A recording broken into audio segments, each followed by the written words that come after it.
to the Lowdown Mortgage Podcast, the show where we dive deep into the topics that directly impact the mortgage architects that are building design into their business to unlock scale and achieve freedom. I'm your host, Connor Bartley. Bam!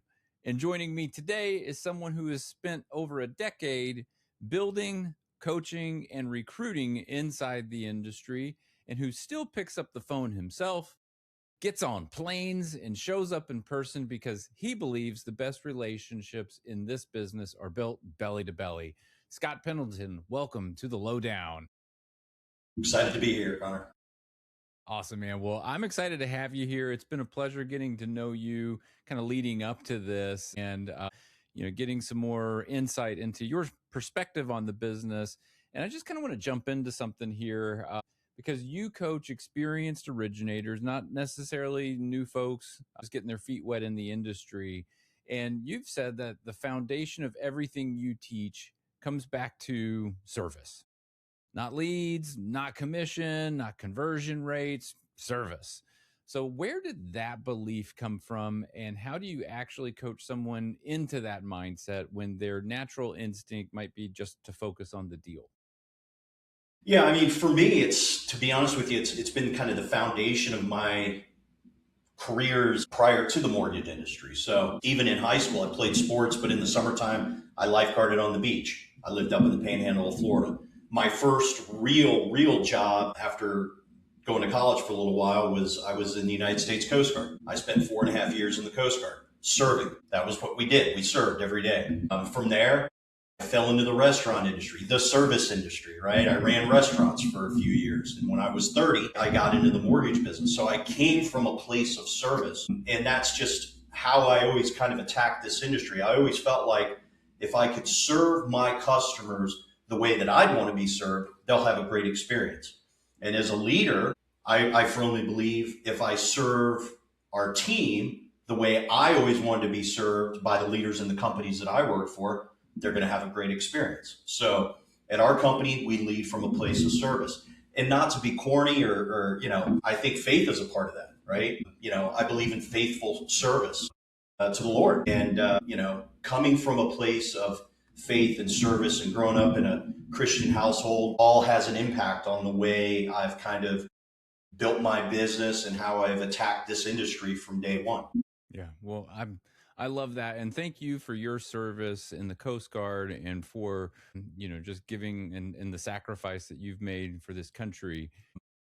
I appreciate that, but I got to tell you, when people say that, and I tell them my experience in the Coast Guard being stationed in Key West, Florida, Northern California, Miami, I had it pretty good. I did some cool stuff in the military, but I had some pretty good duties. So it was a great experience. I wouldn't change a thing.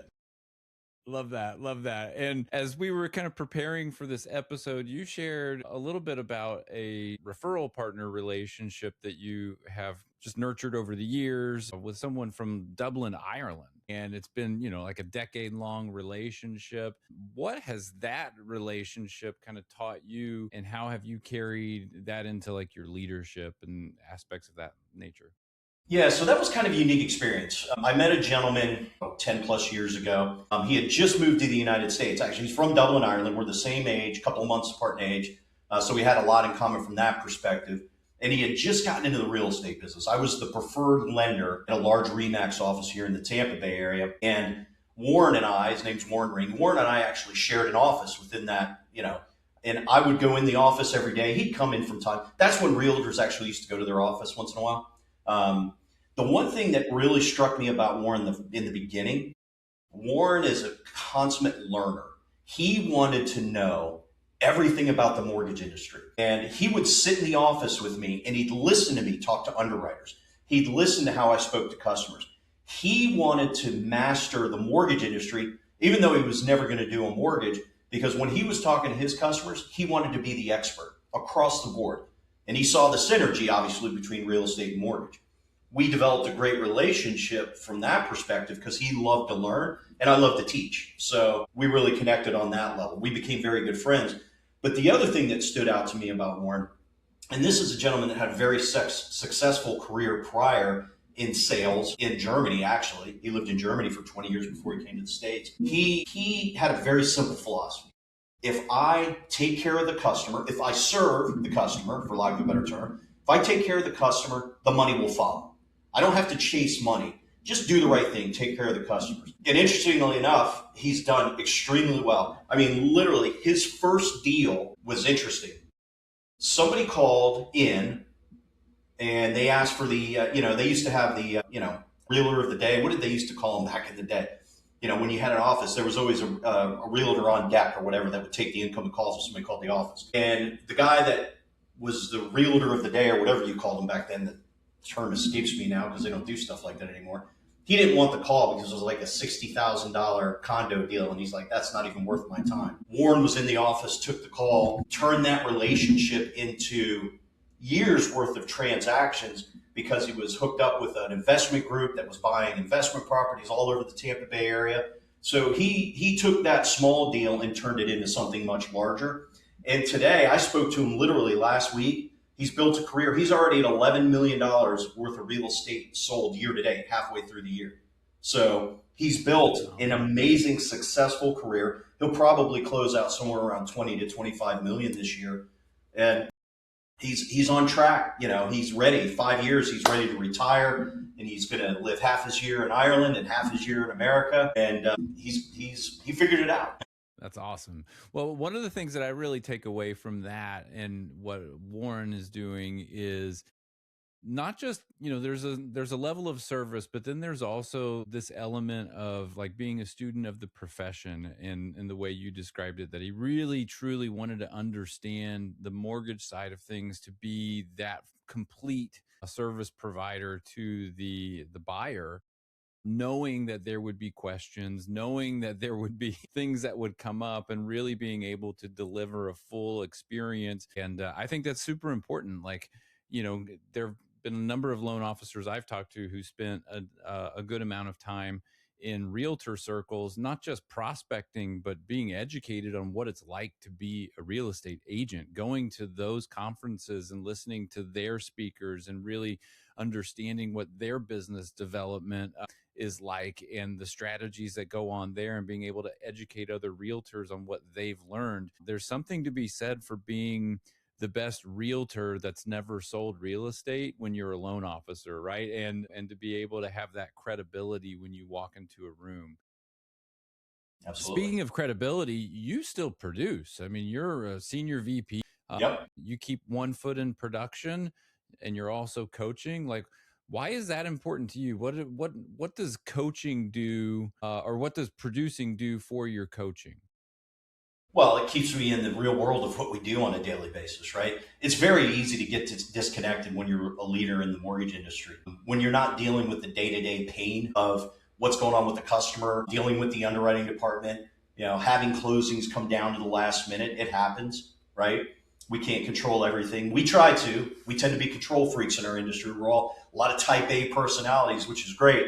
But at the end of the day, you can't control everything. So, even if it's only a couple of deals a month, I like to keep myself kind of in the game, for lack of a better call, lack of a better word. I want to keep myself, aware of what it's like to be on the street, doing loans, dealing with customers. It helps me relate to our sales staff. Yeah, well, and that goes kind of back to what we were just talking about with Warren, right? Like staying relevant and keeping, an ear to the ground, and not just like on the pulse, but living it too, so that there is that, credibility there. And, a common problem comes up. We talked about this. Loan officer starts to grow their business. They start to feel a need for support, someone on their team, maybe an assistant, something like that. I thought you had a great first response to that, which would be to have a time audit. Ask the loan officer, okay, when was the last time you really looked at how you're spending your time on a day-to-day basis? Walk us through that, if you don't mind. What does a time audit look like in your world, and what are people going to discover when they walk through something like that? Yeah, it's interesting. We just had a leadership summit. We had all our branch managers actually down here in Florida last week. And I did just a really short presentation. One of the presentations I did was on doing a time audit. And it's really as simple as identifying the high value activities you do on a weekly basis, medium and low value activities, right? Sitting down every Friday looking at your calendar. Now, first of all, you have to actually use your calendar, right? Are you time blocking? Are you using your calendar effectively? I kind of have a system, right? I work my calendar, but I print my calendar every day as well. I'm old school. I still like to write things down. I like to take notes. So throughout the day, I'm taking notes on my calendar. And it gives me an opportunity to go back on a weekly basis and go, are the things that I spent my time on, were they high value or were they medium and low value? Is it something where I could pay somebody $20 or $30 an hour because I feel like my time's worth a lot to do those activities, right?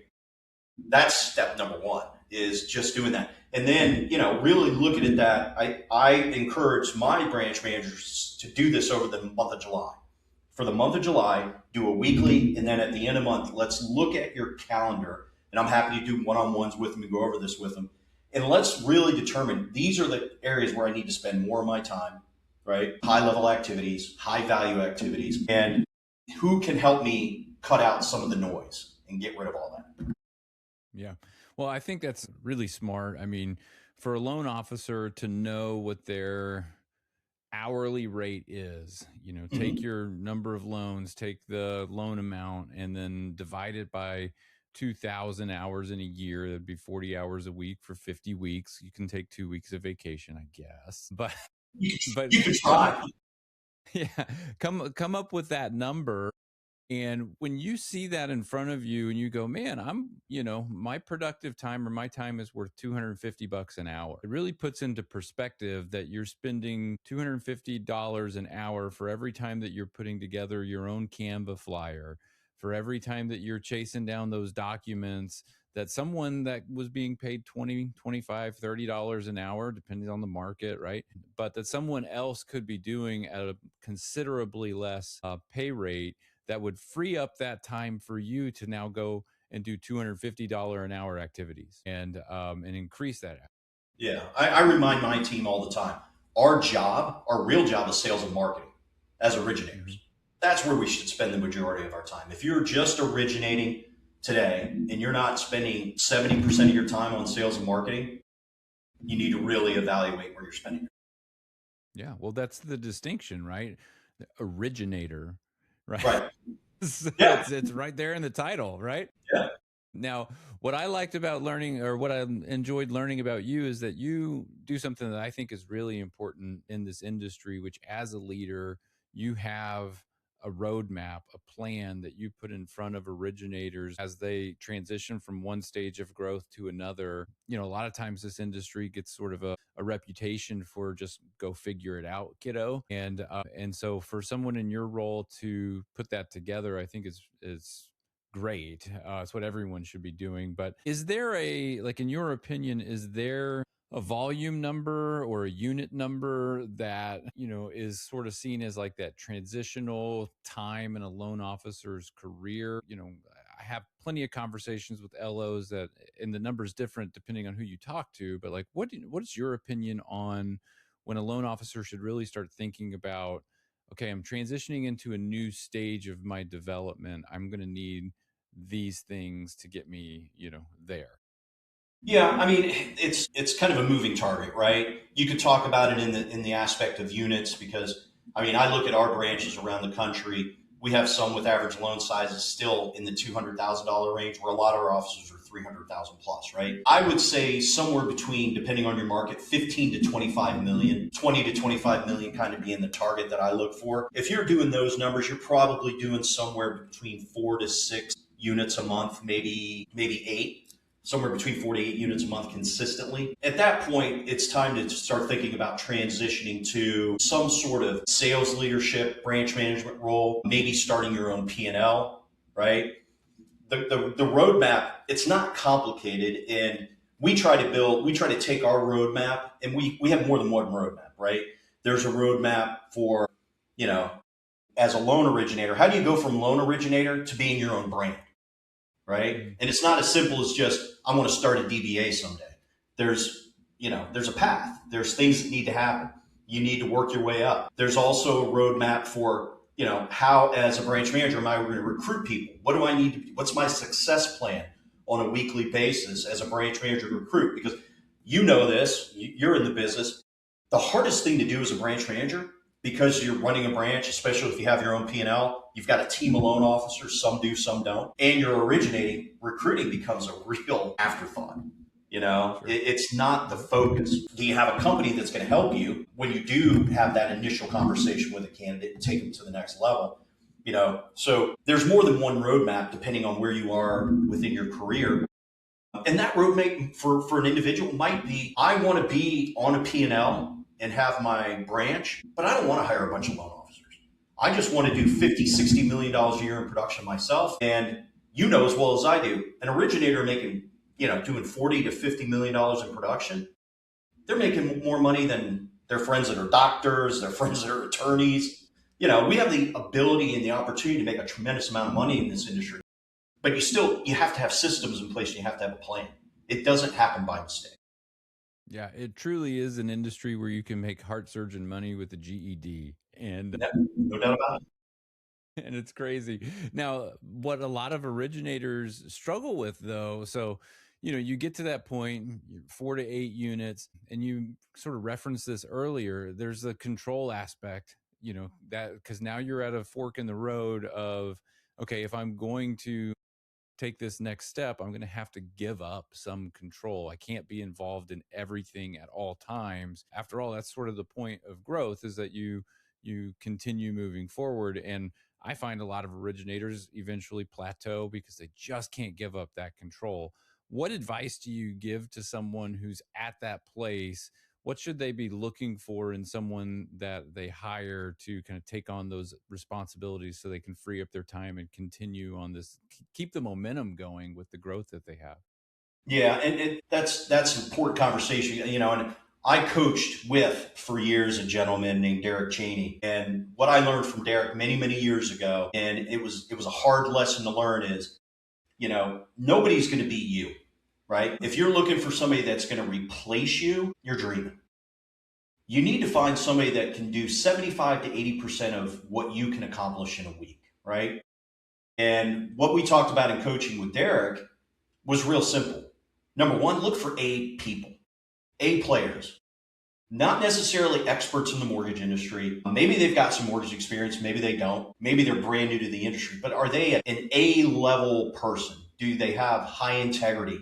Do they come from a place of service? Do you connect with them on a personal level? Somebody that you could talk to and they're not going to be offended if you tell them, hey, you didn't do this right, but let's work on how we can fix it, right? Having written agreements with people as you hire them, right? If you're going to hire somebody to do a job, don't just talk about it, put it in writing and make sure that they understand the agreement is, within 24 hours of a new application, or 6 hours, or 4, whatever your service level agreement is with your customers, that they're going to have that application done and they're going to be approved within that time frame. That way, if they don't meet the expectations, it's in writing and you can go to them and say, listen, these are areas we need to work on. You're doing great here, but we agreed that you could do this as well, and you're not meeting the expectation there, or meeting the standard, right? It's not even an expectation, it's in writing, it's a standard. That's important. And really just understanding that if there's 75 to 80% of what you can do, you found a winner, right? Nobody's going to be perfect. They're going to make mistakes. It's okay. We can live with the human factor of what we do. And the biggest thing for me is just having the right person in that seat, right?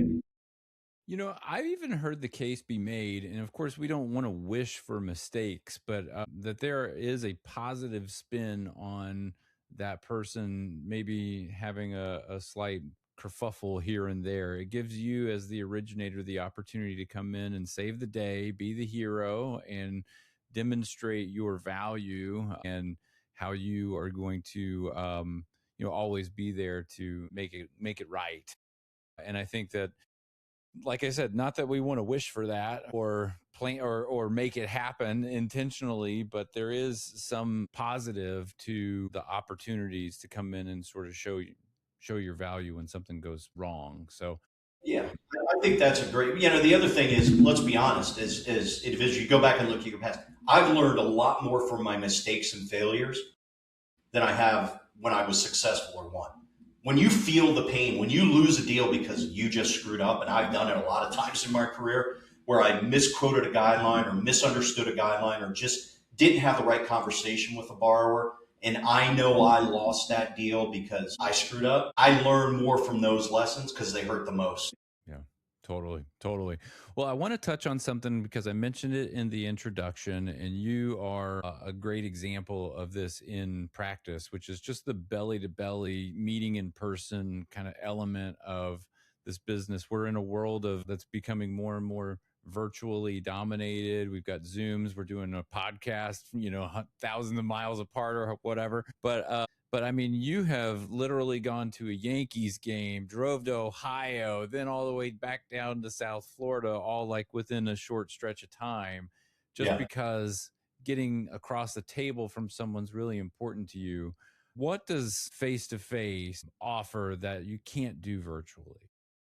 I mean, listen, when I'm face to face with somebody, you get to really, number one, you get to spend some real time, right? It's not just a 30-minute Zoom call. You're done, I'm done, and we're off. We go about our business. We may remember parts of the conversation, we may not. If we're breaking bread, we're having lunch together, we're having dinner, now we get to spend some real quality time together. I get to learn about your family. I get to learn about, and I try to do all those things even when I'm doing a Zoom call with somebody. But you get that personal connection, right? And let's be honest, business has always been done and always will be done better when we're in the same room together, we're face to face, and we can spend some time. I can get a feel for your personality.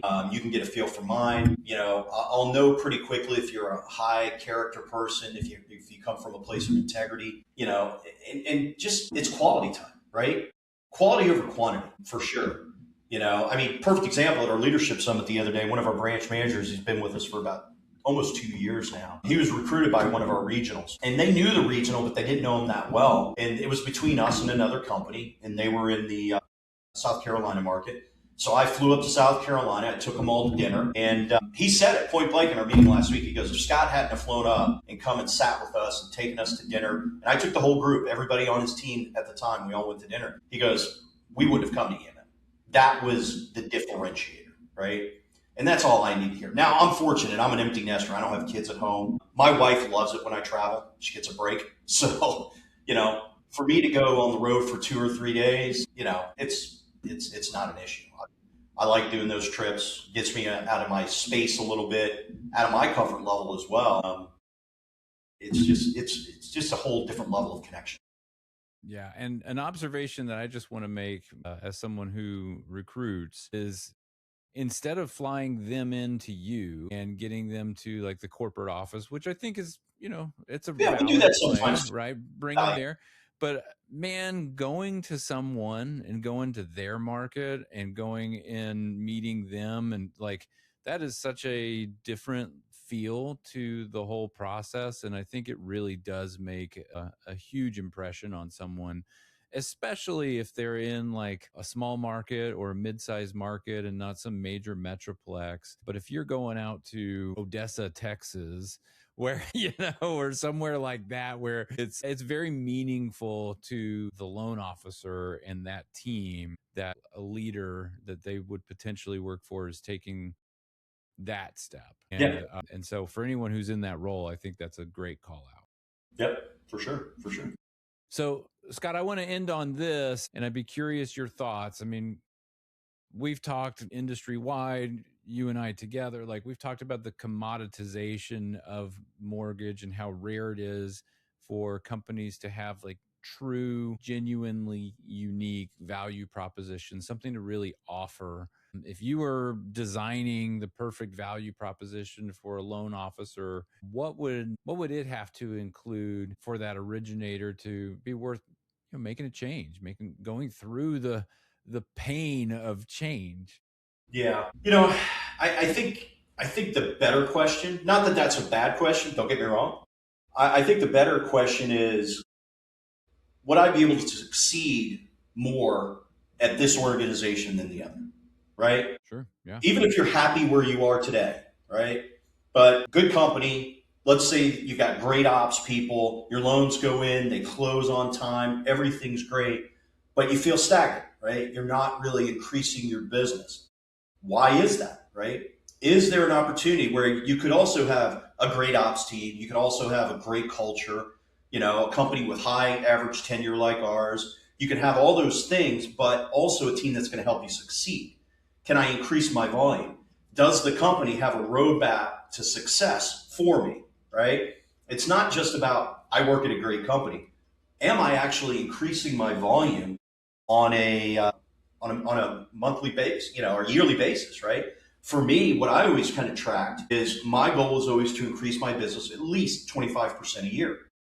And I was always able to accomplish. Now, when I was a full-time originator, not in an SVP role, but when I was running my branch, originating full-time, I was over easy. I was always able to meet or exceed that 25% growth year to year at this organization. I've been here for over a decade. So that for me was always a reason to stay, right?